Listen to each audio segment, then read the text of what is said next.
हमने पढ़ा था कि सांगा की जब डेथ हो गई थी तो सांगा के बाद अगला राजा कौन बने? तो सांगा के सबसे बड़े बेटे थे भोजराज, जिनकी शादी मीराबाई के साथ हुई थी। उनकी मृत्यु तो सांगा के जीवन काल में ही हो गई थी। इस बात पे झगड़ा कर लिया और दोनों ही लड़ते हुए मारे गए थे। फिर उसके बाद राजा किसको बनाया जाए? विक्रमादित्य को बनाया गया था। मैंने कहा था विक्रमादित्य और उदय सिंह सांगा के दो बेटे थे, जो उनकी हाड़ी रानी कर्मावती के बेटे थे। विक्रमादित्य में ज्यादा कोई लक्षण थे नहीं, तो कर्मावती उसकी गार्जियन बनी, उसकी संरक्षिका बनी, कर्मावती संभालती थी।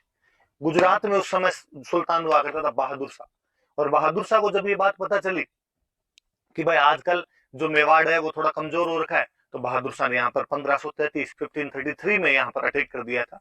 कर्मावती को लगा कि पार नहीं पड़ेगी, इसलिए कर्मावती ट्रीटी कर लेती है, संधि कर लेती है, और बदले में किला दे देती है कि तू हमारे पर आक्रमण मत कर, हम तेरे को किला देंगे रणथंभोर। रणथंभोर का किला देकर उसको वहां से वापस भेज देती है। बहादुर शाह अगले साल फिर अटैक कर देता है। 1534-35 में उसने वापस अटैक किया। कर्मावती को लगा इस बार तो पार पड़ेगी नहीं। कहते हैं कर्मावती ने मुगल बादशाह हुमायूं को राखी भेजी थी कि तू मेरा भाई है और मेरी आगे सहायता कर। हुमायूं टाइम पर नहीं पहुंच पाया, उससे पहले लड़ाई करनी पड़ी। दुश्मन की सेना बड़ी हो, अपनी सेना छोटी हो, तो लड़ने का एक तरीका होता था जिसको साका बोलते थे। 1535 में चित्तौड़ का दूसरा साका किया गया। रानी कर्मावती जोहर कर लेती है, और देवलिया प्रतापगढ़, जिसको आजकल अपने कहते हैं, देवलिया के बाघ सिंह थे, उनके नेतृत्व में केसरिया किया गया था। और देवलिया के बाघ सिंह के नेतृत्व में केसरिया हुआ, इसलिए उनका नाम भी पड़ गया देवलिया दीवान, कि उस दिन देवलिया वाले को क्या बनाया गया था? दीवान बनाया गया था। वहां पे पांडुपोल के पास लड़ते हुए बाघ सिंह उसके अंदर शहीद हो गए थे। बहादुर शाह यहाँ पर कब्जा कर लेता है, लेकिन जब उसे समाचार मिला कि हुमायूं ने मालवा पर कब्जा कर लिया, वो हुमायूं से लड़ने के लिए मालवा की तरफ गया, लेकिन बाद में वहां से भी भाग जाता है और दमन दीव की तरफ वहां पर पुर्तगालियों के साथ एक झड़प के अंदर लड़ते हुए मारा गया था। किसी सूफी संत की भविष्यवाणी थी कि चित्तौड़ के नाश के साथ ही बहादुर शाह का नाश हो जाएगा। सूफी संत की भविष्यवाणी सत्य साबित हो गई। पर अब चित्तौड़ का शासन किसको दे?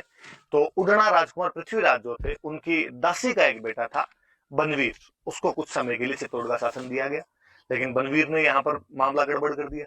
उसने, कहते हैं, विक्रमादित्य को तो मार दिया, वो तो उस दिन उदय सिंह को भी मारना चाहता था, पर जो पन्ना रहाय थे वो अपने बेटे चंदन का बलिदान देकर उदय सिंह को बचा लेते हैं। उदय सिंह को लेकर कुंभलगढ़ जाते हैं, जहां का आशा देवपुरा नाम का आदमी उनको वहां पर शरण दे देता है। और थोड़े दिनों बाद में बाकी सामंतों को बुलाकर उदय सिंह को वहां पे प्रकट किया गया। फिर उदय सिंह के साथ सामंत गए। 1540 में उदयपुर में मावली नाम की जगह पर युद्ध लड़ा। जोधपुर का मालदेव भी साथ देने के लिए आया, और यहाँ पर बनवीर को हराकर भगा दिया। बनवीर यहाँ से भाग गया था।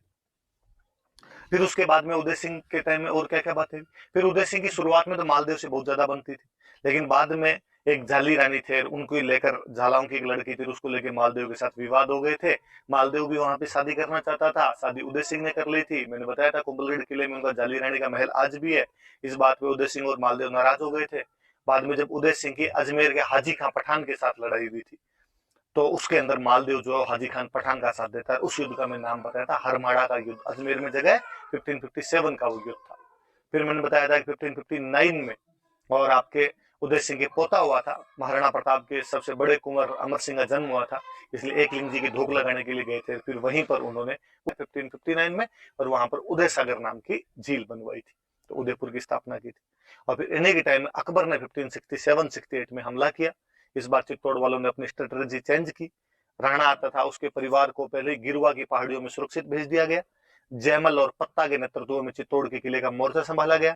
इस समय चित्तौड़ का तीसरा साका हुआ था, और उसमें जयमल जो था वो पहले अकबर की संग्राम नाम की बंदूक जो थी उससे घायल हो गया था, इसलिए जयमल कल्ला राठौड़ के कंधों पर बैठकर युद्ध करता है। इधर जो आपके पत्ता की जो पत्नी थे, जयमल की जो बहन थे फूल कंवर, उनके नेतृत्व में यहाँ पर केसरिया होता है। जयमल और कल्ला राठौड़ जो थे, कल्ला राठौड़ कंधों पर बिठाकर युद्ध करता है, इसलिए कल्ला राठौड़ को हम चार हाथ का देवता कहते हैं। और ये दोनों लड़ते हुए साथ में मारे गए। ये आपके हनुमान पोल और भैरव पोल के बीच लड़ते हुए शहीद हुए थे। उधर पत्ता जो था वो आपके राम पोल के पास लड़ता हुआ शहीद हो गया था। कहते अकबर यहाँ पर कब्जा कर लेता है। अकबर ने कब्जा करने के बाद यहाँ पे 30,000 लोग कटवा दिए। अकबर ने एक नया सिक्का चलाया था, उसके बाद यहाँ पे सिक्का एलची एलची नाम का सिक्का यहाँ पर बाद में मुगलों द्वारा जारी किया गया था, तो वो भी थोड़ा याद रख लेना, पूछा हुआ सा सवाल था। और अकबर जयमल पत्ता की वीरता से बड़ा प्रभावित हुआ था, और जयमल पत्ता की मूर्तियां उसने आगरा के किले में लगवाई थी, लेकिन बाद में औरंगजेब ने उन मूर्तियों को तुड़वा दिया, लेकिन फिर भी एक फ्रांस का यात्री फ्रेंकोइस बर्नियर, मैंने उस दिन बुक बताई थी travels in the Mughal empire, वो इन दोनों की मूर्तियों का वर्णन करता है। हालांकि वो मूर्तियां वहां से तोड़ दी गई, लेकिन आज भी जब आप बीकानेर किले में जाएंगे तो सूरज पोल के सामने जयमल और पत्ता दोनों की मूर्तियां लगी हुई है। और राय सिंह बीकानेर के राजा थे, उन्होंने मूर्तियां लगवाई थी यहाँ पे। और फिर हमने एक ये पढ़ा था कि कालांतर में उदय सिंह बाद में चित्तौड़ से तो जब निकल गया तो गोगुंदा चले गए थे, गोगुंदा उनकी राजधानी हुआ करती थी। और गोगुंदा में वहीं 28 फरवरी 1572 को उदय सिंह का निधन हो गया था, और वहीं पर उदय सिंह की छतरी बनी हुई। उदय सिंह जाते जाते गड़बड़ कर गए, वो अपने बड़े बेटे प्रताप को राजा नहीं बना के गए थे, अपने छोटे बेटे जगमाल को राजा बना गए थे। फिर किस प्रकार सामंतों ने प्रताप को राजा बनाया, वो सब बातें आज हम पढ़ेंगे। तो आज अपने प्रताप शुरू करेंगे। ये लो 5-6 मिनट में वापस रिविजन आपका। अब आगे की बात सुनते हैं। प्रताप, आप सबने देखो, मुझे तो कई बार लगता है यार प्रताप के बारे में मैं क्या ही पढ़ूं, कि हम तीसरी क्लास से लेकर 10th क्लास तक जब तक हिस्ट्री पढ़ते हैं प्रताप का नाम किसी ना किसी रूप में कहीं ना कहीं कैसे ना कैसे पढ़ते ही रहते हैं। फिर प्रताप प्रातस्मरणीय है, जन जन का नायक है। राजस्थानी नहीं, भारतीय नहीं, विश्व के लोग उस आदमी को जानते हैं। अनपढ़ आदमी भी प्रताप के बारे में जानता है। तो हमें तो स्वाभाविक रूप से, जो हम सिविल की तैयारी करने वाले लोग हैं, प्रताप के बारे में खूब सारी बातें पता होनी चाहिए। लेकिन फिर भी जो बातें अपने, मैं थोड़ा सा रिवीजन कर देता हूँ, एक तरीके से बता देता हूँ आपको कुछ बातें, तो आपकी थोड़ी समझ के अंदर आ जाएगी। चलिए, तो क्या क्या बातें हैं देखो प्रताप के बारे में। नॉर्मल शुरुआती इंट्रोडक्शन है, थोड़ा सा मैं बता दूं आपको। प्रताप की मम्मी का नाम क्या था, पापा का नाम क्या था, ये बता दूं। प्रताप की जो माता थी उनका नाम था जयवंताबाई सोनगरा। जयवंताबाई सोनगरा नाम था। सोनगरा चौहान होते हैं भाई, आगे हम और पढ़ेंगे, जालोर पढ़ेंगे तब और बात आ जाएगी। पाली के सामंत थे अखेराज सोनगरा, उनकी बेटी थी, अखेराज सोनगरा की बेटी थी। और कहते हैं कि जब वहां पर उदय सिंह को कुंभलगढ़ के किलों में प्रकट किया गया था, बताया गया था कि भाई ये उदय सिंह है, तो कहा गया कि मेवाड़ के सामंतों ने मना किया, भाई हम कैसे मान ले उदय सिंह है, क्या पता चंदन नहीं हो। फिर फाइनली जब पता चला कि उदय सिंह है, तो कहा भाई इसके साथ अपनी बेटी की शादी कौन करेगा। तो पाली के जो अखीराज सोनगिरा थे, उनके साथ मैं कर दूंगा मेरी बेटी की शादी। तो अखीराज सोनगिरा ने अपनी बेटी जयवंता बाई सोनगिरा थे, उनकी शादी उदय सिंह के साथ की थी। और उन्हीं का बेटे जो थे वो महाराणा प्रताप, उन्हीं के बेटे हुए थे। पिताजी का नाम अपने को पता ही है, बताने की आवश्यकता नहीं कि पिताजी का नाम क्या था। तो पिताजी का नाम था उदय सिंह। मेवाड़ के महाराणा ही हुए, पिछले महाराणा जो हमने पढ़े थे वही थे। फिर लिखा हुआ है जन्म कब हुआ था, तो जन्म याद रखने वाली बात है, ज्यादातर जन्म तिथियां वगैरह मनाते ही रहते हैं तो आता ही रहता है। तो 9 मई 1540 ईस्वी को जन्म हुआ। 9 मई 1540 एडी जो थी उसको जन्म हुआ। पर है ना, कई बार आप देखना तो फिर खूब सारी बधाई मिलती रहती है। कई बार क्या होता है, आप देखते हो कि कुछ लोग किसी दिन जयंती मना रहे हैं, कुछ लोग किसी दिन जयंती मना रहे हैं, कोई 9 मई को मना रहा होता है, कुछ किसी अलग ही तिथि को मना रहे होते हैं। फिर हमें लगता है यार ये कैसे हो गया। तो वास्तव में वो 9 मई 1540 तो जो अपना अब जो कैलेंडर चलता है, गिरगिरियन कैलेंडर चलता है, उसके अनुसार। पहले जो अपना जो विक्रमी कैलेंडर चलता है, गाँव में जिस कैलेंडर को हम फॉलो करते हैं, मम्मी अपना जो कैलेंडर मानती है, चैत बैसाख जेठ वाला, तो उस कैलेंडर के अनुसार ही कुछ लोग प्रताप की जयंती मना लेते हैं। तो वो जो जेठ का महीना आता है, जेठ के महीने में शुक्ल पक्ष की तृतीया को जन्म हुआ था। शुक्ल पक्ष मतलब जिसके अंदर चांद दिखता है, तृतीया। और सन कौन सा होगा, तो हमेशा जो ईस्वी होता है इसमें 57 साल जोड़ लिया करो, 57 साल जोड़ लोगे तो अपने आप में वो आ जाता है। तो ये भी याद रख लेना। तो ये थोड़ा पूछे तो नहीं एग्जाम में, पर वो कभी गड़बड़ी हो तो दिमाग में रखना कि 9 मई को मना रहे हैं, इसका मतलब तो तारीख के अनुसार मना रहे हैं, दिनांक डेट जो आज अपनी होती है उसके अनुसार मना रहे हैं। और कोई दूसरी डेट को मना रहा है यदि कोई, तो फिर आप देखना कि अरे महीना कौन चल रहा है, तो पक्का ज्येष्ठ चल रहा होगा, शुक्ल पक्ष होगा और उसकी तृतीया होगी, उसको वो लोग मना रहे होंगे। तो थोड़ा सा ध्यान रख लेना। अब इसके बाद कि प्रताप का जन्म कहां पर हुआ था, तो कहते हैं कुंभलगढ़ के किले में प्रताप का जन्म हुआ था। कुंभलगढ़ मैंने वैसे ही बताया था कि इनकी संकट मोचक राजधानी थी। तो कुंभलगढ़ के किले के अंदर प्रताप का जन्म हुआ था। कब हुआ प्रताप का जन्म, तो 9 मई 1540। देखो और एक बात बताऊं, ये वाली जब मैं तारीख पढ़ता हूं तो मुझे एक चीज बड़ी जोरदार सी लगती है कि 9 मई 1540 को प्रताप का जन्म हो गया। छोटी क्लासों में एक कहानी अपने को सुनाई जाती थी। कहानी क्या थी, कहानी ये थी कि बनवीर जब उदय सिंह को मारने के लिए गया था, तब पन्ना दहाई जो थे वो अपने बेटे चंदन को वहां पर सुला देते हैं और उदय सिंह को बचा लेते हैं। बनवीर चंदन को मार के चला जाता है। फिर आगे की कहानी का इंटरेस्ट है, देखो आप आगे फिर कहानी ये कहती है कि पन्ना दहाई उदय सिंह को घास फूस की टोकरी में डाल के लेके गए थे और घास फूस की टोकरी में लेके उसको कुंभलगढ़ जाते हैं। नहीं भाई, ऐसा कुछ भी नहीं था, कोई घास फूस की टोकरी में डाल के नहीं लेके गए थे उदय सिंह का। भाई आप ये कैसे कह सकते हो? वो जो घटना है घास फूस की टोकरी वाली जो बताते हो, वो 1536 की बताते हो, 1536 की बताते हो। मतलब कोई बच्चा 1536 में इतना छोटा सा है कि उसको घास फूस की टोकरी में आप लेके जा रहे हो, और मात्र 4 साल बाद 1540 में उसके खुद के बेटा हो जाता है। तो ये तो बड़ा ही कॉन्ट्राडिक्टरी सा लगता है। तो नहीं, ऐसा कुछ भी नहीं था। तब तक काफी बड़ी उम्र थी, 14 साल के थे लगभग उदय सिंह, और कोई टोकरी में डाल के नहीं, बाकायदा अंगुली पकड़ के पापा पापा चला के लेके गए होंगे। 1522 के अंदर ही उदय सिंह का जन्म हो गया था। तो 1536 तक लगभग 14-15 साल के वो थे। तो वो हमेशा ध्यान रखना कि वो थोड़ा कवि ने चीजों को अतिरंजित कर दिया है, वहां पर एग्जेजरेट कर दिया है वहां पर चीजों को, इसलिए अपने को लगता है। और अपने क्या एक बड़ा दुर्भाग्य है कि अपने हिस्ट्री कहानियों में पढ़ी जाती है ज्यादातर, और हम कई बार कहानियों को एग्जैक्टली इतिहास ही मानने लग जाते हैं। तो वहां पर वो कॉन्ट्राडिक्शन आए बिना रहता नहीं। तो ध्यान रखना इस बात का कि भाई 1540 में तो प्रताप ही पैदा हो गया था उदय सिंह के, तो इतना कोई छोटे वगैरह नहीं थे। फिर प्रताप के बचपन का नाम क्या था? ये एग्जाम वाले आरपीसी वाले क्वेश्चन और पूछ लेते हैं, मुझे तो कभी समझ में नहीं आया कि यार ये क्वेश्चन कैसे पूछा जाता है, क्या था। क्योंकि इसका आंसर जो है कि प्रताप के बचपन का नाम क्या था, तो वो कहते हैं किक्का। क्वेश्चन पूछा हुआ आरपीसी का, आपने किताबें लिख देती है ढंगी ढंगी, प्रताप के बचपन का नाम किक्का था। पर भाई पहाड़ी प्रदेशों में मेवाड़ वाला जो हिली एरियाज है, वहां पर कोई जो छोटा बच्चा होता है उसको किक्का ही बोलते हैं। तो प्रताप नहीं, कुंभा, सांगा, राज सिंह, अमर सिंह, बापा रावल, कोई भी छोटा बच्चा रहा होगा तो उसे किक्का ही कहा होगा। जैसे मैं होता हूँ, अपने पश्चिमी राजस्थान के लोग हैं, अपने वेस्टर्न राजस्थान में कोई छोटा जो बच्चा होता है उसको बोलते हैं गिग्गो, लड़के को बोल दे तो गीगली। अपने खूब सारे गीत मिल जाएंगे आपको राजस्थानी को, गिग्गा थारो पालनो गढ़ा दूं सामी साड़ में। तो गिग्गे के ना, गिग्गा मतलब छोटा बच्चा। आप थोड़ा पंजाब की साइड में जाओगे, गंगानगर हनुमानगढ़ की साइड में जाओगे, आप यदि पंजाबी मूवी देखोगे, कोई पंजाबी सॉन्ग सुनोगे, छोटा बच्चा जो होता है उसको कहते काका, लड़की को इवन काकी, काका और काकी तक बोल देते हैं। तो कोई छोटा बच्चा होता है उसको बोल देते हैं। अपने ये थोड़ी कह सकते हैं ये पर्टिकुलर किसी का नाम है, पर फिर भी चूंकि आरपीसी वालों ने पूछ लिया, चूंकि किताबें लिख देती है, तो अपने भी याद कर ले कि उनके बचपन का नाम क्या था। तो बचपन का नाम क्या था? किक्का था। फिर क्या लिखा हुआ आगे? फिर लिखा रानी का नाम क्या था, तो रानी का नाम पढ़ लेते हैं अपने, अजब दे पंवार। वैसे तो कई रानियां थी, पर जो मुख्य रानी थी, जो पटरानी थी, उनका नाम था अजब दे पंवार।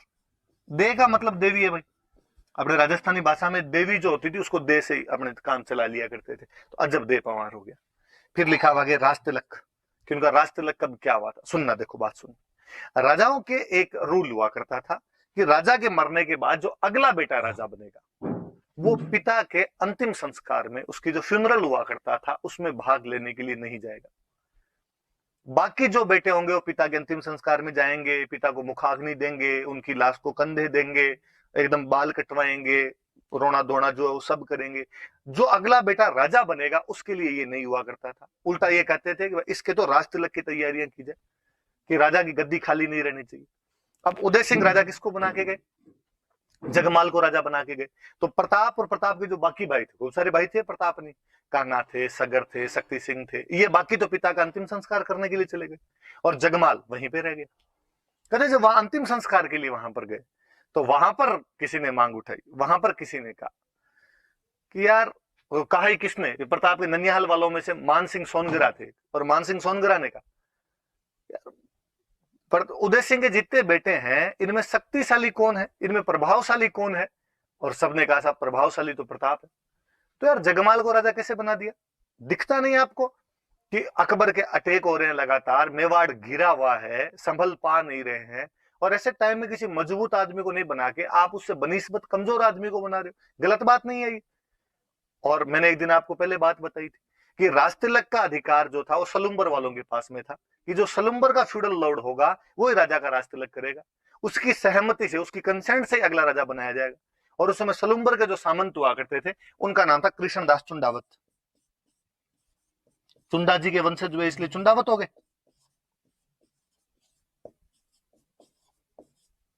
कृष्णदास चुंडावत नाम था। और उन कृष्णदास जी की तरफ देखते हुए कहा कि भाई ये क्या तरीका है, और आपकी सहमति क्या जगमाल के साथ है? और उन्होंने कहा नहीं भाई, हमारी सहमति जगमाल के साथ में नहीं, और हमारी सहमति तो प्रताप के साथ में, और लो हम तो प्रताप को राजा घोषित करते हैं। तो वहां गोगुंदा के अंदर ही प्रताप को शमशान घाट में राजा घोषित कर दिया गया था। वापस आए, वापस आगे उनको कहा, जगमाल जी को कहा कि जगमाल जी आप राजा नहीं हो, हम तो राजा प्रताप को बना के लाए, राजा वाली सीट पे प्रताप बैठेगा, आप सामने वाली सीट पे जाके बैठो। हालांकि जगमाल इससे बड़े नाराज हुए थे, जगमाल यहाँ से चला ही गया था वापस, वो अकबर के पास चला जाता है और अकबर ने उसको एक जागीर दे दी थी, जहाजपुर की जागीर दे दी थी। और आगे मैं और जब सिरोही पढ़ाऊंगा तब मैं और बताऊंगा, बाद में अकबर ने उसको आधा सिरोही दे दिया था जगमाल को, तो जगमाल यहाँ से नाराज होकर अकबर के पास में चला गया था। प्रताप तो अब याद रखने वाले कि प्रताप का राज तिलक कहां पर हुआ, तो गोगुंदा। किसने किया, तो सलुम्बर वाले करेंगे। सलुम्बर वाला कौन है, तो कृष्णदास चुंडावत है, इन्होंने प्रताप का राज तिलक किया था। पर प्रताप ने कहा यार मजा नहीं है यहाँ पे, तो गोगुंदा के अंदर तो अब यूं कोई जल्दबाजी में राज तिलक थोड़ा ढंग से करवाया जाए, तमंचे भी डिस्को करें, थोड़ा डांस वांस किया जाए। तो प्रताप ने वैसे भी अपनी राजधानी भी पहले गोगुंदा हुआ करती थी उदय सिंह के टाइम, ये कुंभलगढ़ की तरफ शिफ्ट करते हैं और अपना दोबारा विधिवत सिस्टमेटिक लीगल रूप से कोरोनेशन जो करवाया था वो बाद में कुंभलगढ़ के अंदर करवाया था। तो बाद में दोबारा राज तिलक हुआ उनका कुंभलगढ़ में। बाकायदा कुंभलगढ़ वाला जब राज तिलक हुआ तो आसपास के सारे राजाओं को न्योते दिए गए, इनविटेशन दिए गए, आओ एक राजा की कोरोनेशन सेरेमनी हो रही है। और अभी भी देख लो कि अपने कहते हैं भाई फलानी जगह वो राष्ट्रपति जीत गया तो अपने मोदी जी उनको बधाई देते हैं। और आपने कभी नोटिस किया 2014 में तो अपने जब मोदी जी प्रधानमंत्री बने थे तब आसपास के सारे प्रधानमंत्रियों को बुलाया और था शपथ ग्रहण समारोह के अंदर, दूसरे देश वाले भी अपने वालों को बुलाते ही रहते हैं। तो वैसे वैसे राजा ने अपने आसपास वालों को भी बुलाया कि यार सारे आओ।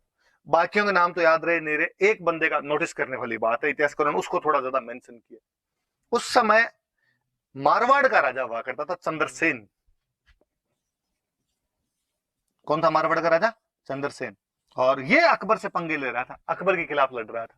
तो चंद्रसेन भी इस राज तिलक समारोह के अंदर आया हुआ था, ये बात याद रखने वाली है कि देख लो प्रताप ने अकबर का एक जो विरोधी है उसको तो स्पेशल इनवाइट किया, तू तो आ यार, तू तो बता के जा क्या कैसा चल रहा है, थोड़ी प्लानिंग बता, उस हिसाब से हम भी थोड़ा करें। तो ध्यान रखना कि कुंभलगढ़ वाले राज तिलक समारोह में मारवाड़ से कौन आया हुआ था, तो मारवाड़ से चंद्रसेन आया हुआ था। ये प्रताप की डिप्लोमेसी है कि कहीं ना कहीं वो अकबर के जो विरोधी लोग हैं उनको इकट्ठा करने का प्रयास कर रहा है, उनके साथ में गठबंधन बनाने का प्रयास कर रहा है, उनके साथ में कोलोब्रेशन करने का प्रयास कर रहा है। तो याद रखना, तो प्रताप का पहला राज तिलक तो गोगुंदा में हो गया था और उसका विधिवत सिस्टमेटिक लीगली कोरोनेशन जो हुआ था वो कुंभलगढ़ के अंदर हुआ था।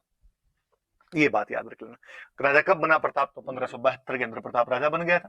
1597 में लगभग 25 साल का शासन रहा। 28 फरवरी 1572 वही जो उदय सिंह के मृत्यु का दिन है, होली का त्योहार था, उसी दिन प्रताप का राज तिलक हुआ था। तो वो मैंने बात बताई दी थी, तो याद रख लेना, नहीं भी याद रहे तो लो मैं लिख देता हूँ वापस। 28 फरवरी 1572 को राज तिलक हुआ था। आगे मृत्यु हम आगे और पढ़ेंगे तब पढ़ लेंगे। 25 साल ये याद रखना, क्योंकि मुझे याद है ये भी एक बार क्वेश्चन पूछा हुआ कि प्रताप ने कितने वर्षों तक शासन किया था। तो प्रताप ने 25 साल शासन किया था, याद रख लेना थोड़ी बात है। ये मोटी मोटी सी बात। मम्मी का नाम जयवंता बाई सोनगरा, पाली के खेरा सोनगरा की बेटी थी। पिता का नाम उदय सिंह, जन्म तिथि वैसे मानो तो 9 मई 1540, वैसे मानो तो ज्येष्ठ शुक्ल तृतीया, मतलब आपका वो जो विक्रमी कैलेंडर होता है उसके उसका, और जो उसका महीना है वो 15 सॉरी साल है जो उसका 1597 है। और उसका बर्थ पैलेस क्या था, तो कुंभलगढ़ के अंदर जन्म हुआ था। बचपन का नाम क्या था, किक्का, मैंने बात बताई दी आपको। रानी का नाम क्या था, खूब सारी रानियां थी, जो पटरानी आप यूं का दो उस टाइम की जो स्वीट हार्ट है वो जो थी वो अजब दे पवार थी, मुख्य जो रानी थी। और राज तिलक तो पहले गोगुंदा के अंदर हुआ, बाद में कुंभलगढ़ में, कुंभलगढ़ वाले में मारवाड़ का चंद्रसेन आया था। राज तिलक किया किसने, तो ये सलुम्बर वालों के पास में राइट होता था। सलुम्बर का बंदा कौन, तो सलुम्बर का कृष्णदास चुंडावत था। तो राज तिलक किसने कर दिया, कृष्णदास चुंडावत। उदय सिंह जी जगमाल को राजा बना के गए थे, जगमाल को जब नहीं बनाया नाराज होकर अकबर के पास चला गया। अकबर ने पहले तो उसको जहाजपुर की जागीर दे दी थी और फिर उसको आधा सिरोही दे दिया था। मैं जब सिरोही पढ़ाऊंगा तब ये बातें अपने और कर लेंगे। ये प्रताप की शुरुआती जानकारी अपने पास। आगे बढ़ते हैं, और क्या क्या बातें अपने पास।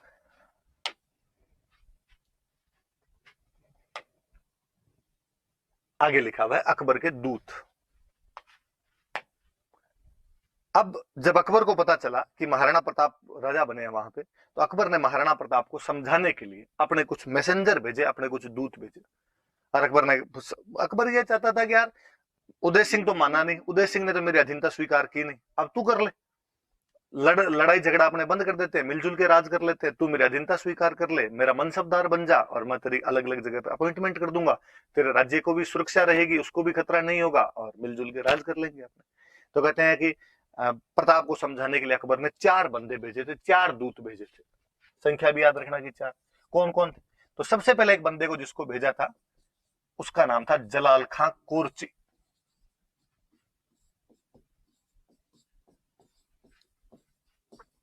इसको तो राजा बनते ही भेज दिया था।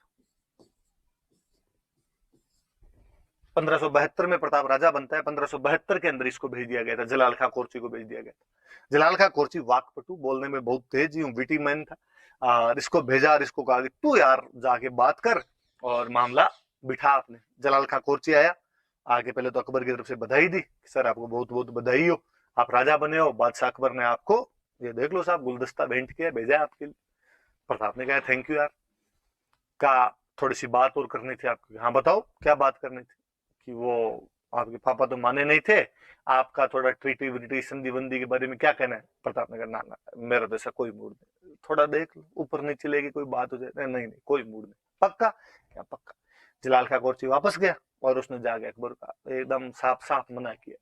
अपने मारवाड़ी में कहते हैं चिट्टो चिट्टो ना दियो, तो एकदम साफ साफ मना कर दिया है, मानने के लिए तैयार नहीं है। अकबर ने सोचा यार अब क्या किया जाए। अकबर के दिमाग में यार राजस्थान का बंदा है, राजस्थान का राजपूत राजा है, क्यों ना राजस्थान के किसी राजपूत को भेजा जाए ताकि इसको पटा सके। यंग बंदा 32 साल की उम्र में राजा बना है, क्यों ना किसी यंग को भेजा जाए ताकि उसकी बात थोड़ी मान ले।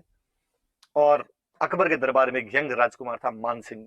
आमेर वालों का अपने राजकुमार हुआ करता था मान सिंह कछवाहा, और आमेर वालों ने अकबर की सबसे पहले अधीनता स्वीकार की थी, 1562 में ही कर ली थी। हम आगे और बताएंगे, बारबल अधीनता स्वीकार कर लेता है मान सिंह का जो दादा था। तो मान सिंह को भेजते हैं, और थोड़ा तेज तर्रार भी था मान सिंह। और अकबर ने मान सिंह को, मान सिंह जी आमेर गए हुए कितने दिन हो गए? मान सिंह ने कहा थोड़ा टाइम तो हो गया, तो जाओ छुट्टी आपकी, और एक काम करना थोड़ा जाते उदयपुर की तरफ से होके जाना, तो उधर प्रताप से बात करके जाना, मेवाड़ से होके जाना। तो मान सिंह का ठीक है। तो दूसरा जो बंदा भेजा गया था वो बंदा था मान सिंह।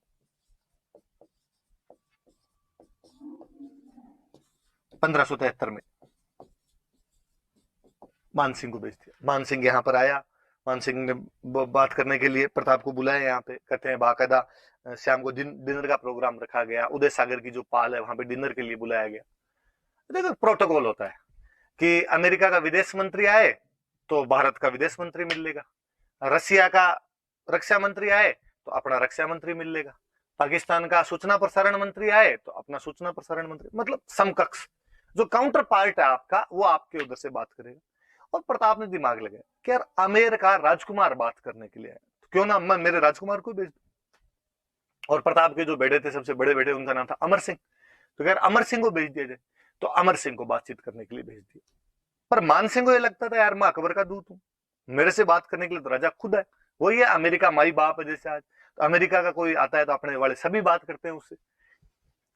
अब जब वहां अमर सिंह, एक तो कहते हैं अमर सिंह लेट गया थोड़ा सा, मान सिंह पहले ही चला गया था वहां पे डिनर के लिए, अमर सिंह लेट गया, उसको थोड़ा वो बड़ा बुरा लगा यार जो होस्ट है वो तो खुद ही नहीं है, मैं गेस्ट आगे बैठा हुआ। फिर थोड़ा अमर सिंह के लिए कहते हैं, अमर सिंह थोड़ा बदमाश टाइप का था, अपने जो गाँव में कहते हैं भाई बहुत छरडो है, उस टाइप का था अमर सिंह। अमर सिंह थोड़ा लेट गया, जाके सामने बैठ गया। मान सिंह ने जाते ही पूछा और तुम्हारे पिताजी क्यों नहीं है, राणा जी कहाँ पे? और उसने यूं बेपरवाही के अंदाज के अंदर एकदम केयरलेस तरीके से उसने कहा पापा, पापा तो आज पेट दर्द कर रहा है उनका। और मुस्कुराया मान सिंह के सामने देख के। मान सिंह समझ गया कि ये कह रहा है कि भाई पापा तो नहीं आएंगे, तेरे खाना तो मेरे साथ ही खाना पड़ेगा। और मान सिंह ने कहा कि मान सिंह खड़ा हुआ, खड़े हो गए, उसने मुझे खाना वाना नहीं खाना, तुम्हारा डिनर वगैरह उछाल दिए उसने। और उसने कहा तुम्हारे पापा को जाकर कह देना कि मैं जो पेट दर्द है वो तो मैं ठीक कर दूंगा, युद्ध के मैदान में मैं सेना लेके आऊंगा और वहीं देखेंगे अब तो। और वो जाने लगा। अमर सिंह बड़ा बदमाश आदमी, जैसे थोड़ा सा आगे चला मान सिंह और अमर सिंह ने पीछे से आवाज लगाई, अरे अरे अंकल सुनो तो, एक बात तो सुन के दो। क्या हुआ आप तेरे, क्या बात? तो क्या कह रहे थे आप, कहाँ ठीक कर दोगे आप जो पापा का पेट दर्द हो, कहाँ ठीक कर दोगे? मैं युद्ध के मैदान में सेना लेके आऊंगा और युद्ध करूंगा और मार दूंगा तुम सबको मैं। अमर सिंह और मुस्कुराते आ गए, अंकल एक काम करना, अकेले रहना, फूफा जी को साथ लेके आना। जो अकबर था उसके साथ में मान सिंह की बुआ की शादी हो रही थी, इसलिए उसने टोंट मारा वापस कि अकबर को साथ ही ले आना, उसकी तरफ से जब बात करने के लिए। और मान सिंह और गुस्सा है, उसने मैं देख लूंगा तुम्हें। थोड़े और आगे पैर पटके उसने वापस अमर सिंह कहा अंकल प्लीज एक लास्ट बात और सुन। क्या है अब? हमारे पाली में एक जगह पड़ती है सोजत, हाँ तो वहां पर मेहंदी बहुत अच्छी मिलती है, तो मैं क्या करूं उसका? तो वजी के लिए ले जाना आपने। अब तो मान सिंह और भयंकर गुस्सा, मान सिंह गया अकबर के पास, मान सिंह ने जदेगा मुझे अभी के अभी सेना दो, मैं अटैक कर दूंगा, मैं उसको मार दूंगा, वहां पे मेवाड़ वालों को तबाह कर दूंगा। अकबर ने पूछा बात क्या हुई, बात तो बता, प्रताप ने क्या कहा तेरे को? तो प्रताप ने, वो आए नहीं मेरे से बात करने के लिए। क्यों? तो उसने कहा राजकुमार आया तो राजकुमार ही बात कर लेगा हमारी तो, और उसने मेरे साथ बदतमीजी किया, आप अभी के अभी सेना दो। अकबर दिमाग उड़ा दी। अकबर ने कहा बात तो सही, जब इधर से राजकुमार आया है तो उसने भेज दिया, इसका मतलब इधर से किसी सीनियर आदमी को भेजा जाए तो फिर प्रताप बात कर सकता है। तो उसने मान सिंह जी को, साथ वाले जो दूसरे थे उनको कहा भाई साइड में लेके जाओ रे, थोड़ा ठंडा करो इसको, जून का महीना था, जून के महीने में गया था मान सिंह, तो कहा थोड़ी गर्मी चढ़ गई मान सिंह जी के, मान सिंह जी को साइड में लिया। और मान सिंह जी के पापा थे भगवंत दास जी, और भगवंत दास जी कहा जब वो सीनियर से मिलना चाहता था क्यों ना आप मिल लो यार जाके। तो तीसरे बंदे किसी को भेजे गए थे, तो भगवंत दास जी थे। थोड़े दिन बाद में इनको भेज दिया था, 1573 में सितंबर में भेज दिया था इनको। इस बार भगवान दास जी आए, भगवान दास जी आए तो बाकायदा प्रताप बात करने के लिए, और प्रताप ने आगे बातचीत की। भगवान दास जी ने उनको समझाया कि यार लड़ाई करने में कुछ ही नहीं पड़ा है, और संधि कर लो यार, हमने भी तो कर रखी है। प्रताप ने उनको एक सिंपल सी बात की कि भगवान दास जी, किसी टाइम में मेवाड़ जो था वो राजस्थान का सर्वोपरि स्टेट हुआ करता था, और आज से 50 साल पहले लगभग खानवा के युद्ध में जब अकबर के दादाजी के साथ, बाबर के साथ मेरे दादाजी राणा सांगा लड़ रहे थे, तो आपके आमेर से जो पृथ्वीराज जी थे वो हमारी तरफ से लड़ने के लिए, हमारे झंडे के नीचे लड़ने के लिए आए थे। अब हालांकि मेवाड़ में उतनी शक्ति नहीं रही होगी, पर आप आमेर वाले शक्तिशाली हो रखे हो। आप एक काम करो, आप अकबर के खिलाफ लड़ाई कर लो, मैं आपके झंडे के नीचे लड़ लूंगा, लेकिन अकबर के झंडे के नीचे तो मैं आज लड़ू कल लड़ू। भगवान दास जी ने कहा यार मुझे लगता है तेरे दादाजी का भी थोड़ा दिमाग सरका हुआ ही था, तू वापस वही गलतियां कर रहा है, और हम तो तुम्हारे झंडे के नीचे नहीं लड़ेंगे, तुम्हें जैसे करना हो वैसे कर लो, मैं तो तुम्हें समझाने आया था, मानो तो ठीक, नहीं मानो तो ठीक। भगवान दास जी ने जाके वापस अकबर को कहा नहीं मान रहे हो तो। अकबर ने फिर एक प्रयास और किया, अकबर ने बातचीत, यार बात करने से थोड़ी बात बनती, इस बार वापस अकबर के वित्त मंत्री जो फिनांस मिनिस्टर हुआ करते थे टोडरमल, टोडरमल जी को भेजा। इसी साल में इनको भेज दिया था 1573 में, तीनों 1573 में आए थे, ये दिसंबर में, छठे महीने में, 9वें महीने में, 12वें महीने के अंदर सीधे सीधे से आए।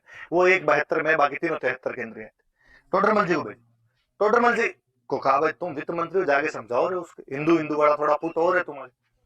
टोडरमल जी आए, उन्होंने प्रताप को आगे समझाया कि देख मैं तो उसका वित्त मंत्री हूँ अकबर का, मुझे तो पता है उसकी कितना खजाना पड़ा है, कितने बड़े भारत का वो राजा है, कितने पैसे हैं, वो तो कितने भी साल लड़ लेगा, उसकी कोई फर्क नहीं पड़ना है। तुम छोटे राजा हो, इतने पैसे तुम्हारे पास नहीं है, स्टेट छोटा है, इतने सालों से लड़ाइयों में फंसे हुए हो, कैसे पार पड़ेगी तुम्हारी? इसलिए मैं कहता हूँ संधि कर लो, कोई कुछ ही नहीं रखा हुआ लड़ाई के अंदर, इसमें तेरा घाटा उसका कुछ नहीं जाता। प्रताप ने टोडरमल जी कहा कि टोडरमल जी आप चिंता ही मत करो, आप तो अकबर को जाके कहो वो लड़ाई तैयार रखे, अपने यहाँ भामाशाह खूब सारे हैं, कोई ना कोई अपने धन दे के चला ही जाएगा। तो टोडरमल जी को भी उसने भेज दिया था। इस प्रकार अकबर ने प्रताप को समझाने के लिए 4 मैसेंजर भेजे थे, लेकिन प्रताप ने उनको बेरंग लौटा दिया, उनको वापस भेज दिया। ये प्रताप का स्वाभिमान है कि वो अकबर से किसी भी रूप में हार मानने के लिए तैयार नहीं था। ये उसका सेल्फ रेस्पेक्ट है कि वो संधि करने के लिए भी अकबर से तैयार नहीं हुआ था, जबकि अकबर ने बार बार प्रयास किए। अब जब बातचीत के सारे रास्ते बंद हो जाएंगे तो फिर तो क्या तरीका बचेगा, फिर तो लड़ाई बचेगा, फिर लड़ाई होनी स्वाभाविक सी बात थी। पर आपने ये याद रख लेना कि समझाने के लिए कौन कौन आए थे। पहले जलाल खान कोरची आता है, बाद में बाप बेटे आए थे, पहले बेटा आया था, बाद में पिताजी आए थे। बेटा कौन? मान सिंह। पिताजी कौन? भगवंत दास। कहाँ के थे? तो आमेर के थे। फिर वित्त मंत्री आए थे, वो कौन थे? टोडरमल जी। सन वगैरह मैंने बताई दी, याद रख लेना, ये वाली बात थोड़ी याद रखें। अब आगे बढ़ते हैं अपने,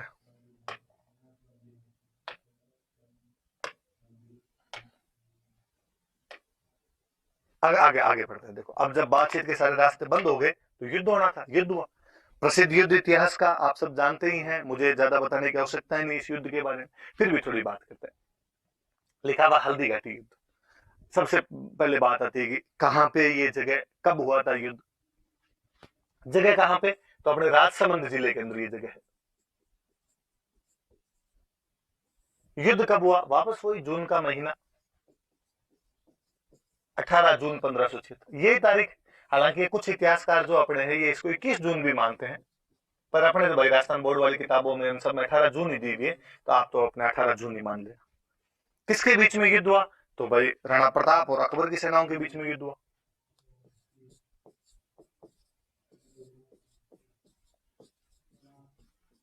अकबर के बीच में युद्ध। क्या अकबर खुद युद्ध में भाग लेने के लिए आया था? नहीं, ये ज्यादातर होता ही था कि मुगल बादशाह खुद कम ही आया करते थे, अपने कमांडर भेज दिया करते थे। अकबर ने खुद ने भाग नहीं लिया। तो कौन आया था? तो अकबर की तरफ से उसके सेनापति आए थे, दो सेनापति आए थे, एक तो मान सिंह और एक आसफ खान नाम करके दो सेनापति थे। मान सिंह को पहली बार किसी युद्ध में इंडिपेंडेंट कमांडर बना के भेजा गया था, तो हल्दी घाटी का युद्ध है, पहली बार स्वतंत्र सेनापति था वो, फर्स्ट टाइम इंडिपेंडेंट कमांडर बनाया गया, उसे स्वतंत्र सेनापति बनाया गया था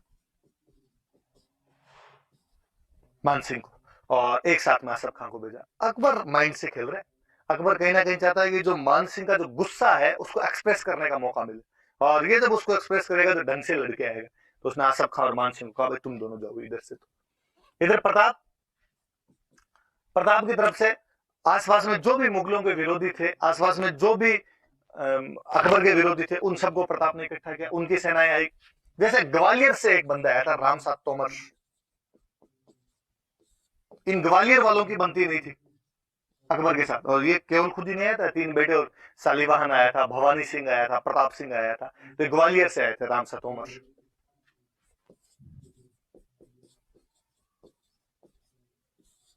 याद रख लेना। सलूम्बर वाले हमेशा सेनापति होते थे, सलूम्बर वाले राज तिलक किसने किया? कृष्णदास चुंडावत, उनका नाम याद रखना। तो कृष्णदास चुंडावत ने भाग लिया था। और अफगानों की मुगलों के साथ बनती नहीं थी। मैंने पिछले वीडियो में बताया था कि हसन खान मेवाती महमूद लोदी उधर से लड़ लिए थे सांगा की तरफ से, इधर फिर अफगानों की तरफ से एक बंदा है हाकिम खान सूर। भील जनजाति रहती है तो भीलों की सेना लेके आए हुए थे पुंजा, ये भीलों की सेना के साथ में आए हुए थे। तो इस प्रकार से कुछ लोग थे जो उधर प्रताप की तरफ से लड़ रहे हैं, कुछ लोग हैं जो इधर अकबर की तरफ से लड़ रहे हैं। एक अकबर के दरबार का एक इतिहासकार हुआ था बदायूनी, वो इस युद्ध में खुद आया था भाग लेने के लिए। आप जब मेडिवल पढ़ोगे तो और पढ़ोगे, अच्छी सी बुक है इसकी, एक मुंतखब उत तवारीख, मुंतखब उत तवारीख नाम की एक बुक लिखी थी, और इसके अंदर जो बदायूनी है वो इस युद्ध का आंखों देखा वर्णन करता है। बदायूनी खुद आया था। बदायूनी कहते हैं कि बदायूनी थोड़ा कट्टर मुसलमान टाइप का आदमी था, और जब सेना आ रही थी तो बदायूनी ने कहा कि भाई मैं भी चलूंगा।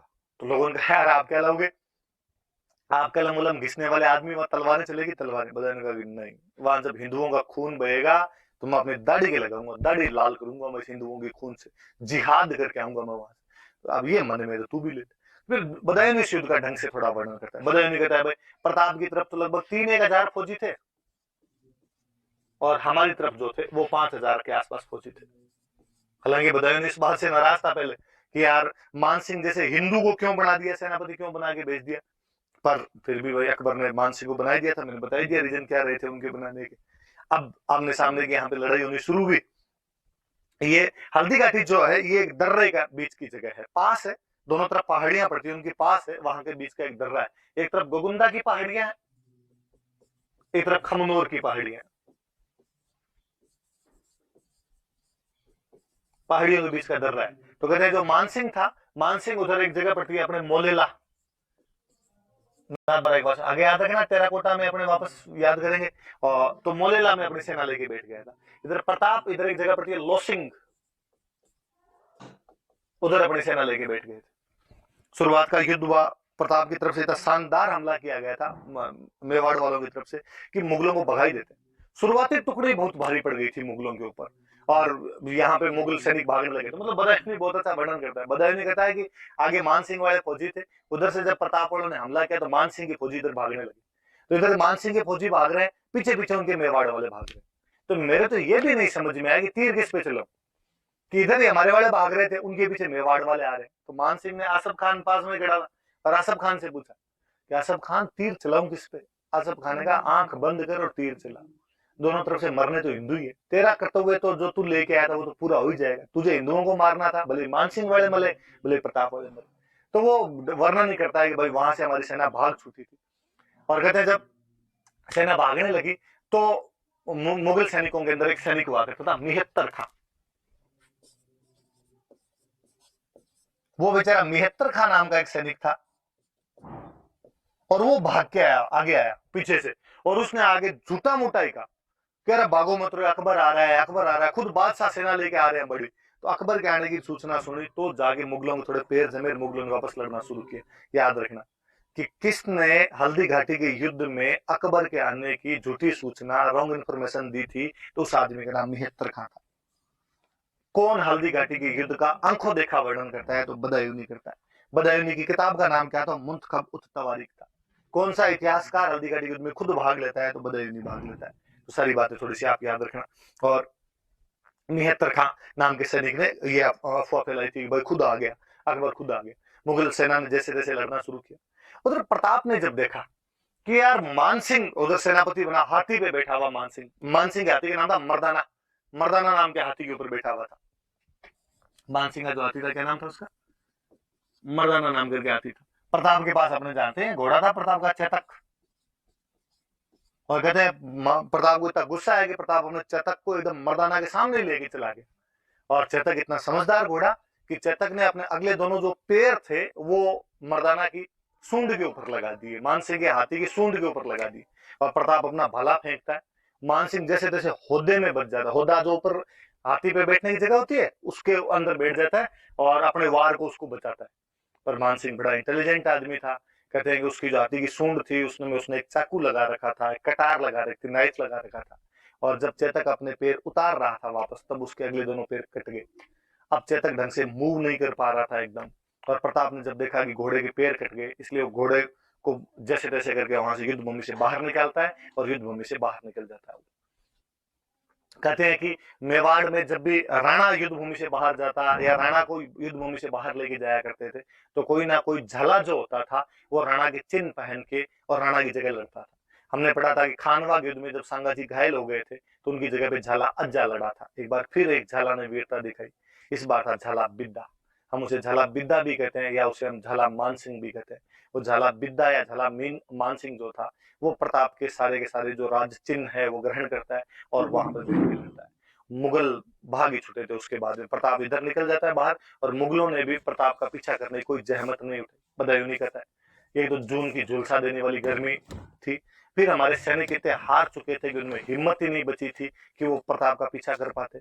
फिर हमारे सैनिकों को इतना डर था कि उनको लगा कहीं पीछे गए और इन्होंने मेवाड़ वालों ने हमला करके हमें मार दिया तो हम क्या करेंगे। तो बदायूं कहता है हमने उसका पीछा ही नहीं किया। और बदायूं तो और लिखता है कि उसके बाद हम वहां से गोगुंदा की तरफ आए और हमने चारों तरफ हमारे जहां हम बैठते उसके चारों तरफ दीवारें वगैरह चुनवाई ताकि प्रताप के सैनिक आके हम पे रात में हमले नहीं कर दे। पर जो प्रताप के भील सैनिक थे वो दिन में रात में हमारे पर हमले करते, हमारी सेना जहां कहीं भी जाया करती थी उसको बीच में लूट लिया करते, अनाज और पानी की समस्या उत्पन्न कर दी थी। हमने जैसे तैसे करके अजमेर तक का रास्ता लिया था। तो बदायूं ने ढंग से हार का वर्णन कर देता है इस युद्ध के अंदर। और बदायूं और कहते हैं कि इस युद्ध के बाद में जब मानसिंह और आसफ खान जब वहां पे पहुंचे, अकबर के पास में पहुंचे, तो अकबर ने जाते पूछा कि क्या युद्ध जीत गए? मानसिंह आसफ खान ने कहा कि नहीं। तो क्या प्रताप को पकड़ लाए? तो उनका कि नहीं। तो क्या प्रताप मर गया? तो नहीं। तो अकबर ने कहा तो क्या सोच के आए थे? सरदार खुश होगा, सरदार इनाम देगा, मांगतो लीचड़ो, शर्म नहीं आई तुम्हें? हार के आगे वहां से, और आज के बाद दोनों ने मुंह दिखा दिया तो देख लेना। कहते हैं ड्यूटी बंद करवा दी थी मान सिंह और आसफ खान का, और दरबार में आना बंद करवा दिया था। मुझे तो हमेशा दया आती है जब कई इतिहासकार बाद में कहते हैं कि साहब हल्दी घाटी में प्रताप हार गया था, तो मुझे लगता है यार यदि मान सिंह और आसफ खान जीत के जाते तो ऐसा कौन राजा होगा जो अपने विजेता सेनापतियों के साथ में इतना बुरा बर्ताव करेगा और अपने विजेता सेनापतियों को कहेगा कि तुम आज के बाद मुझे दिखाई मत देना और तुम यहाँ से भाग जाओ, आज के बाद मेरे दरबार के अंदर मत आना। पर अकबर इनके साथ बाकायदा करता है। तो ये भी वो साफ साफ ही अपने पास फैक्ट है कि नहीं साहब हल्दी घाटी वाले युद्ध के अंदर प्रताप जीता था, और ये सारी जानकारी अपने को बदायूं वाला लेखन और वो ढंग से पढ़ा जाए तो उसके अंदर अपने को मिलती है। पर कोई प्रोपेगेंडा के साथ हिस्ट्री पढ़नी चाहे, कोई प्रोपेगेंडा के साथ हिस्ट्री पढ़ानी चाहे, तो फिर अपने पास में तरीके होते हैं। और मैं तो हमेशा कहता हूँ कि आप तो अपनी किताबें लिखने लगे हुए प्रताप उस युद्ध में जीता। पहले है ना, जब नहीं भी लिखा होता था तो भी अपने वाली किताबें साफ साफ लिखती थी कि इस युद्ध में नैतिक विजय प्रताप की थी। अकबर अपने किसी भी उद्देश्य में सफल नहीं हो पाया था। ना वो प्रताप को अधीनता स्वीकार करवा पाया था, ना वो प्रताप को पकड़ पाया था, ना वो प्रताप को हरा पाया था, ना उसकी जमीन पर कब्जे कर पाया था। ऐसा कुछ ही नहीं कर पाया था। और कहते हैं कि हल्दी घाटी युद्ध में जब मान सिंह और आसफ खान हार के चले गए तो अकबर खुद अटैक करता है। 76 के लास्ट में जाके अकबर ने खुद ने अटैक किया था, मैं खुद जाऊंगा। यार ऐसा कैसे हो सकता है कि उसके दो सेनापति जीत के गए और बादशाह को खुद आक्रमण करने की नौबत आ गई। पर अकबर आया था 1576 के लास्ट में, अकबर वापस आता है। और अकबर भी यहाँ पे आगे कोई छठ की चौदस नहीं कर पाया था, प्रताप को नहीं पकड़ पाया, अधीनता नहीं करवा पाया, सदी नहीं करवा पाया। उसने उदयपुर पे कब्जा किया था और उदयपुर का नाम बदल के वापस चला गया था। और उदयपुर का नाम बदल के उसने कर दिया था मुहम्मदाबाद। तो ये थोड़ा सा याद रख लेना कि अकबर ने नाम बदल कर क्या कर दिया था। तो अकबर ने इसका नाम बदल कर क्या कर दिया था, तो मुहम्मदाबाद कर दिया था।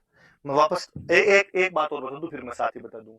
कहते चेतक जब घायल हो गया था, बाहर निकले थे और थोड़े दूर जाने के बाद में चेतक की मृत्यु हो जाती है। तो बलीचा नाम की जगह है वो राजसमंद के अंदर ही, जहां पर चेतक की मृत्यु होती है। और वहां बलीचा में चेतक की छतरी बनी हुई है। थोड़ा ये भी याद रखना है चेतक की छतरी कहां पर बनी है, तो बलीचा के अंदर बनी हुई।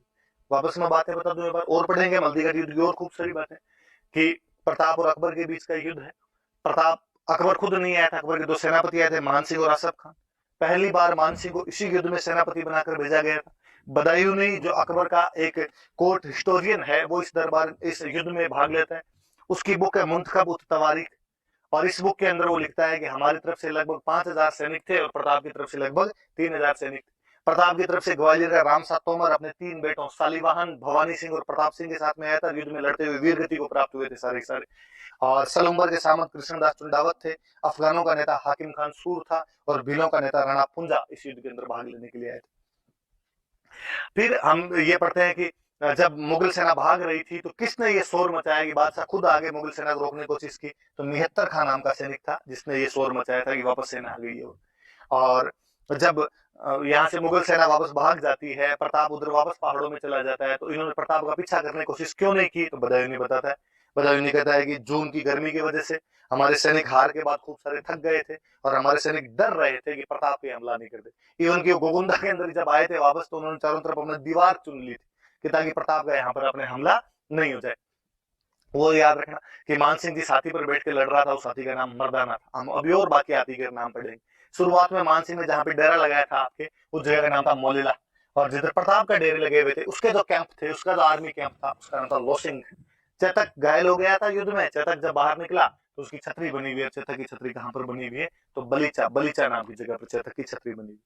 और अकबर ने इन दोनों को जब हार के गए थे मानसिंह आसफ खान, तो इन दोनों का दरवाजा बंद कर दिया था, ड्यूटी बंद कर दी थी, दरबार में आना बंद करवा दिया था। अकबर ने खुद ने 76 के लास्ट में अटैक किया था, पर उदयपुर का नाम बदलकर वापस चला गया था। उदयपुर का नाम बदलकर उसने क्या कर दिया था, तो मुहम्मदाबाद उसने नाम कर दिया था। ये बातें थोड़ी सी याद रखने वाली। मैं मिटाता हूँ भाई, फिर आगे बढ़ते हैं। देखो अपने इसको और हल्दी घटी युद्ध में क्या क्या बातें और चीजें पढ़ते हैं अपने हल्दी घटी, ये बातें बताई दी। ऐसा कहते हैं कि यहाँ का जो पहाड़ है वो, उसके बीच की जो दर्रे की मिट्टी है वो पीले पीले रंग की मिट्टी है, हल्दी जैसी मिट्टी, इसलिए इस जगह का नाम हल्दी घाटी पड़ गया। हालांकि इस बार अपने जो किताबें चेंज की तो भगवान जाने कौन भूंगल था, उसने नया इफेक्ट जोड़ दिया। उसने कहा कि इसमें महिलाएं लड़ी थी, महिलाओं के हाथ में हल्दी लगी हुई थी, इसलिए नाम हल्दी घाटी है।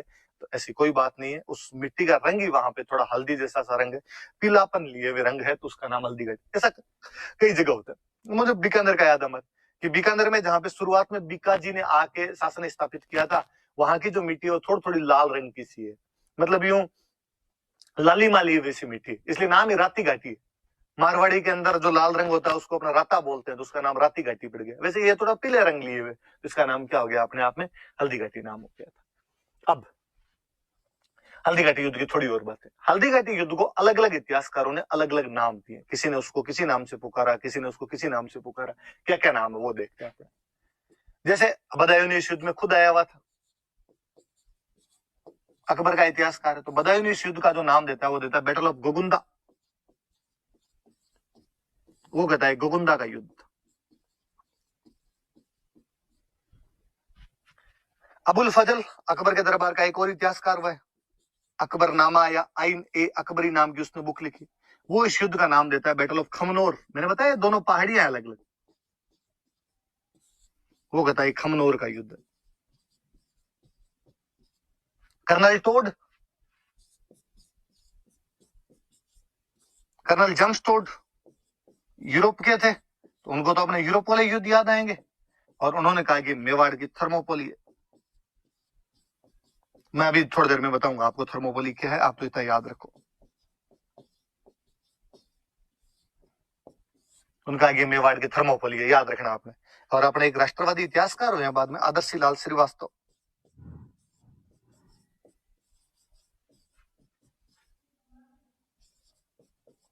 और उन्होंने वहां पे हल्दी घाटी के पास में एक जगह है बादशाह बाग, और उन्होंने कहा यार इस जगह पे हुआ है, इसलिए उन्होंने इसका नाम दे दिया बादशाह बाग का युद्ध, बैटल ऑफ बादशाह बाग जगह का नाम है भाई। ये भी याद रखना है इस युद्ध में कौन कौन किस किस ने क्या क्या कहा इस युद्ध को। तो जो बदायूनी है वो इस युद्ध को कहते हैं बैटल ऑफ गोगुंदा, तो अबुल फजल है वो इस युद्ध को कहता है बैटल ऑफ खमनोर। ये दोनों अकबर के दरबारी इतिहासकार, उसके कोर्ट हिस्टोरियन है। कर्नल जम्सटोड, जिनको हम राजस्थान के इतिहास का पिता कहते हैं, father of history of Rajasthan कहते हैं, वो इस युद्ध को कहते हैं मेवाड़ की Thermopylae, Thermopylae of Mewar. Thermopylae में अभी बताऊंगा क्या है। और आदर्शी लाल श्रीवास्तव है, वो कहते हैं इस युद्ध का नाम है बादशाह बाग का युद्ध, जगह का नाम है वहां बादशाह बाग, तो वो कहते हैं इस जगह पे हुआ था, तो बादशाह बाग का युद्ध। तो थोड़ी अलग अलग चीजें थोड़ी याद रखिए। तो और जो मैं बता रहा था कि प्रताप की उधर मान सिंह का जो हाथी था उसका नाम था मर्दाना।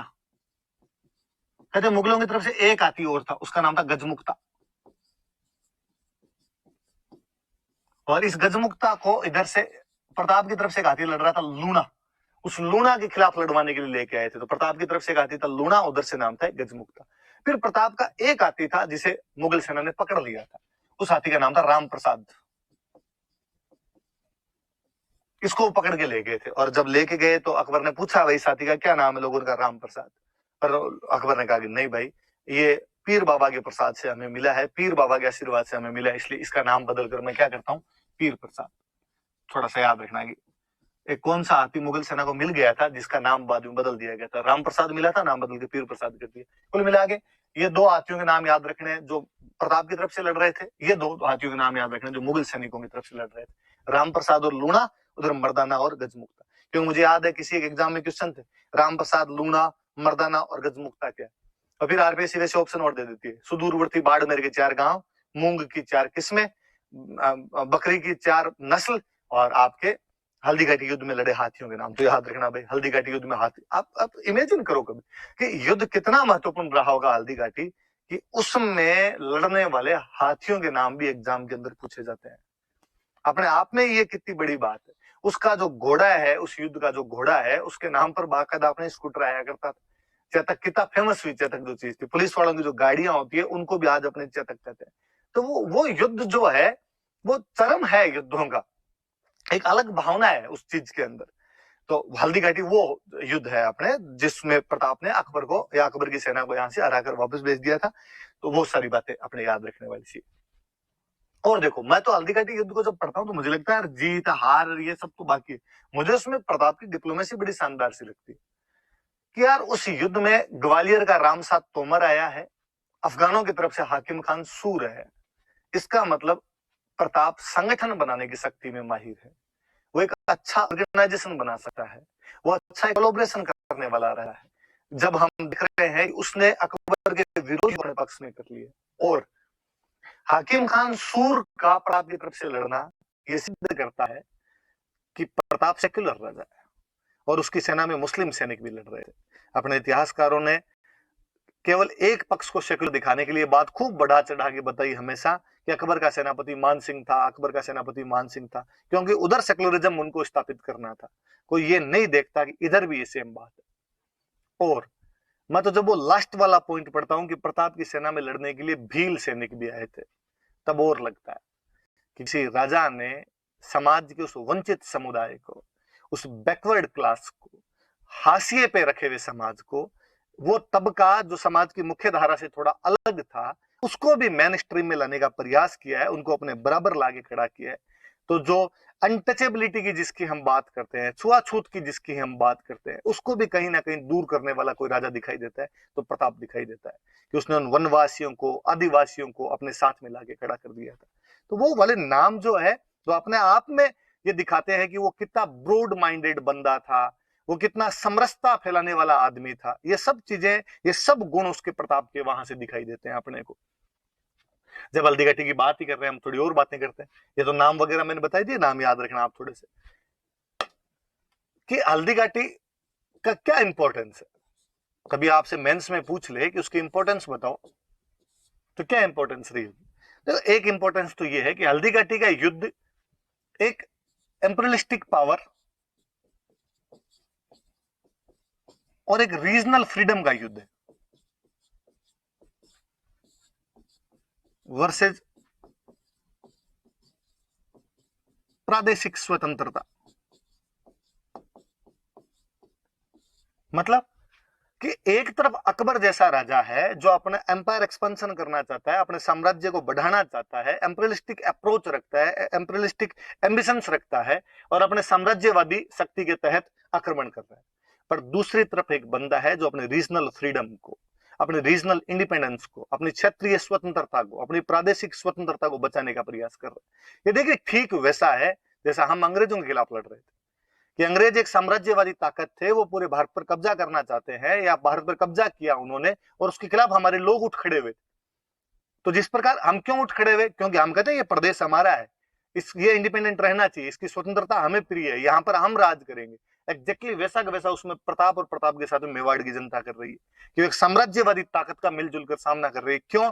क्योंकि वो अपने क्षेत्र की स्वतंत्रता, अखंडता, इंटीग्रिटी, इंडिपेंडेंस जो भी है उसे बचाने का प्रयास कर रहे थे वो लोग। तो एक बात तो ये याद रखने वाली सी। दूसरी बात है, स्वाभाविक सी बात है, अकबर एक बहुत बड़ा राजा है, उसके पास खूब सारा धन है, उसकी सेना भी बड़ी है।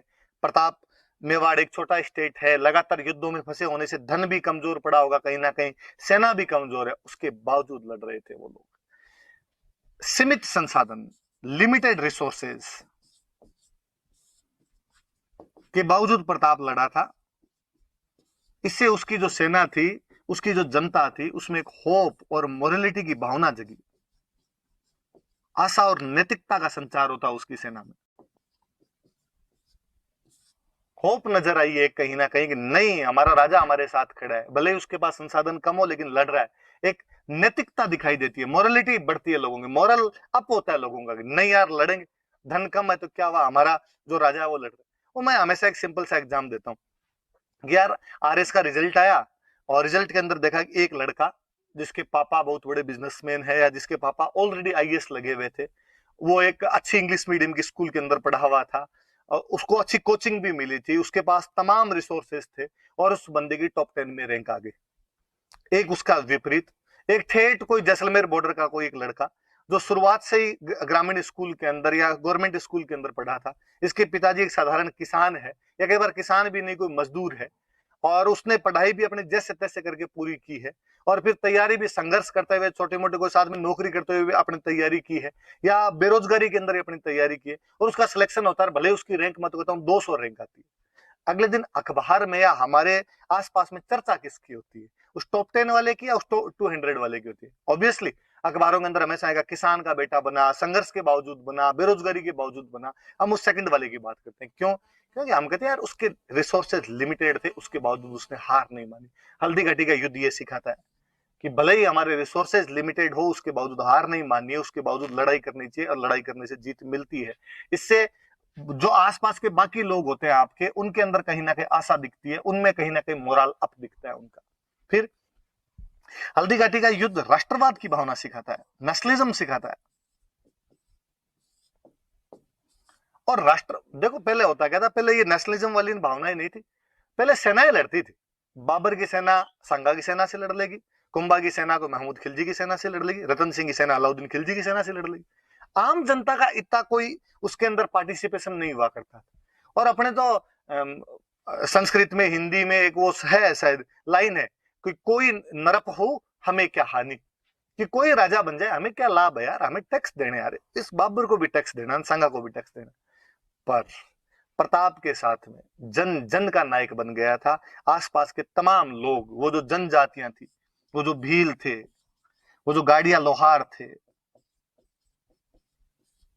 उन तमाम लोगों ने इस युद्ध के अंदर भाग लिया था। इसलिए जनता के अंदर, आम पब्लिक में यदि नेशनलिज्म को युद्ध जगाता है तो वो युद्ध हल्दी घाटी है। अब और कभी नोटिस भी कीजिए इस बात को कि किसी भी चीज का महत्व तब नहीं है जब वो हुई है, महत्व तब है जब होने के बाद भी उसकी इंपॉर्टेंस जारी रही है नहीं रही, वो हमें दिखती है। कि हल्दी घाटी आज भी राष्ट्रवादियों के लिए मोटिवेटर का काम करता है, आज भी राष्ट्रवादियों के लिए, नेशनलिस्ट के लिए इंस्पिरेशन का काम करता है। और हमारा जब नेशनल मूवमेंट चल रहा था तो हमारे जितने नेता थे, तिलक थे, कोई चंद्रशेखर आजाद थे, तमाम लोगों ने, वीर सावरकर थे, तमाम लोगों के कहीं ना कहीं दिमाग में हल्दी घाटी है। उनके उदाहरणों में, उनके भाषणों में मिलता है कि जिस प्रकार हल्दी घाटी के युद्ध में और प्रताप अकबर के खिलाफ लड़ा था या मेवाड़ वाले मुगलों के खिलाफ लड़े थे, उसी प्रकार हमें अंग्रेजों के खिलाफ लड़ना चाहिए। और मैं तो हमेशा कहता हूं कि महाराणा प्रताप को, या हमारे जो ये मेवाड़ वालों का संघर्ष था, या जो हमारे राजस्थान का संघर्ष है, इसको महानतम बनाने का या दुनिया को बताने का काम बंगालियों ने किया है। क्योंकि जब अंग्रेजों का शासन राजस्थान भारत में आ गया था तो सबसे पहले राष्ट्रवाद कहीं पर आया था, तो बंगाल में आया था। नेशनलिज्म बंगाल के अंदर आया था सबसे पहले। और कहा ही जाता था कि बंगाल जो आज सोचता है बाकी भारत कल सोचेगा। तो बंगालियों में सबसे पहले राष्ट्रवाद की भावना आई थी। पर बंगालियों ने, जब नेताओं ने, जो नेता थे उनमें जब नेशनलिज्म आया तो उन्होंने कहा यार इस राष्ट्रवाद को और अप कैसे किया जाए, रूट लेवल तक कैसे लेके जाया जाए, जनता को इसके बारे में कैसे बताया जाए। तो ऐसे हीरो होने चाहिए अपने पास में, जो अतीत से लिए जाएं, जो पास्ट से लिए जाएं अपने, ताकि लोगों का मोरल अप कर सके, लोगों को इंस्पिरेशन दे सके, लोगों को मोटिवेट कर सके। वो हीरो राजस्थान वाले थे तमाम। तो अपने राजस्थान के इतिहास को तो आगे फॉरवर्ड करने वाले वो लोग, उन्होंने तब तक जेम्स टोड की किताब पढ़ ली थी। टोड की किताब के आधार पर उन्होंने ये बताना शुरू किया कि यार क्या लड़े होंगे। इसलिए हम हमेशा वो नेशनलिस्ट के लिए एक मोटिवेशन का काम करता है। मैं हमेशा और कहता हूँ ऐसे चला दूं यार, वो हमेशा हमेशा मैं एक बात हमेशा और कहता रहता हूं कि आप कभी खानवा जाओ, कि आप कभी खानवा गए तो पहली बात तो किसी के मन में नहीं आता कि खानवा जाके, भाई भारत में युद्ध क्षेत्र कौन कौन से, कि पानीपत है, तराइन है, ये सब युद्ध क्षेत्र है। मुझे नहीं लगता किसी बंदे कभी मन में आता कि यार मैं तराइन देख के आऊंगा, या मैं कभी पानीपत देख के आऊंगा, या मैं कभी खानवा देख के आऊंगा। हाँ, आप जब वहां से निकलते हैं तो आपके मन में हिस्ट्री के प्रति वो उत्सुकता जरूर जागृत होती है, और आपको लगता है अच्छा ये वो पानीपत है जहां पर युद्ध हुआ था, ये वो तराइन है जहां पृथ्वीराज चौहान और गोरी लड़े थे, ये वो खानवा है जहां पे सांगा और बाबर लड़ लिए थे। ऐसी उत्सुकताएं उत्पन्न हो सकती है। परंतु आप और मैं हमेशा देखते हैं, आपने आसपास में नोटिस किया होगा कि जो कोई उदयपुर आता है वो हल्दी घाटी जाता है। इवन हल्दी घाटी जाता ही नहीं है, लोग हल्दी घाटी से बाकायदा मिट्टी उठा के लाते हैं, साथ लाते हैं, घर रखते हैं। कुछ ना कुछ तो उस युद्ध में अलग हुआ होगा, कुछ ना कुछ तो वहां पर अलग भावनाएं रही होगी, तभी लोग आज इतने सालों बाद भी, आज 400 450 साल बीत गए उसके बाद भी वो भावनाएं कम पड़ने का नाम नहीं ले रही है। हल्दी घाटी से जुड़ाव आज भी उतना ही है। हल्दी घाटी नाम आते आज भी कहीं ना कहीं हमारे रोम रोम खड़ा होता है, रोंगटा खड़ा होता है। हम उसके बारे में जानना चाहते हैं, पढ़ना चाहते हैं, खूब सारी बातें हैं आज भी। मैं तो कहता हूँ उस पर चर्चा भी चल रही है, तो उसका क्या कारण है? और किसी युद्ध पे तो इतनी चर्चा नहीं चलती, इसका मतलब उस युद्ध में उस दिन कुछ अलग बातें हुई थी। तो हल्दी घाटी आप याद ही रखना भाई, उसका महत्व याद रखना, इंपॉर्टेंस याद रखना। इंपॉर्टेंस पूछे, कॉन्सिक्वेंस पूछे आपसे, आपसे कोई उसका इम्पैक्ट पूछे, तो ये सारी बातें याद रखना। हल्दी घाटी का क्या महत्व। बड़ी सी बात तो यही थी प्रताप के बारे में, हल्दी घाटी आप जानते ही हो, मैंने थोड़ी सी बातें और बता दी आपको। अब आगे बढ़ते हैं। देखो इसके बाद लो एक और युद्ध और आ गया। मैंने कहा कि हल्दी घाटी के अंदर जब मान सिंह और आसफ खान हार के चले गए, अकबर खुद आया। अकबर खुद ने आके यहाँ पे कमांड किया, लेकिन अकबर भी कुछ नहीं कर पाया, उदयपुर का नाम मुमदाबाद करके वापस चला गया। तो अब अकबर ने अपने एक बेहतरीन कमांडर को भेजा था, शाहबाज खान।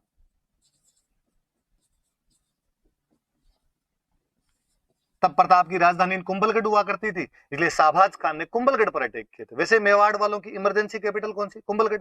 इसने 3 अटैक किए थे, याद रखना भाई। ये सीधा सीधा क्वेश्चन पूछा हुआ है कि शाहबाज खान ने कुंभलगढ़ पर कितने आक्रमण किए थे? 3। या शाहबाज खान ने 3 आक्रमण कहां पर किए थे? कुंभलगढ़। या कुंभलगढ़ पर 3 आक्रमण किसने किए थे? शाहबाज। 77, 78, 79, 3 अटैक किए थे। और कहते भी भाई कुंभलगढ़ के किले पे कोई कब्जा नहीं कर पाया था, पर शाहबाज खान इस पर एक बार कब्जा करने में सफल हो गया था। 3 अप्रैल 1578 को उसने कुंभलगढ़ पर एक बार कब्जा कर लिया था। प्रताप को यहां से निकलना पड़ा था। प्रताप भान सोनगरा थे, उनको ये किला देके चले गए थे। और वहीं कोल्यारी गांव पड़ता पास, कोल्यारी के पास में एक जगह पड़ती आवरगढ़, और उस आवरगढ़ को अपनी कुछ दिनों के लिए अस्थायी राजधानी बनाई थी। तो कुंभलगढ़ जब छूटा था, जब 3 अप्रैल 1578 को शाहबाज खान कब्जा कर लेता, उसके बाद कुछ टाइम के लिए उन्होंने आवरगढ़ को अपनी राजधानी बना ली थी। कुल मिलाकर अपने याद रखने वाली बात यह कि अकबर और प्रताप के बीच संघर्ष में 3 अटैक कौन से किले पर किए गए थे? कुंभलगढ़ किसने किए थे? शाहबाज खान ने। कब्जा करने में सफल हो गया था 3 अप्रैल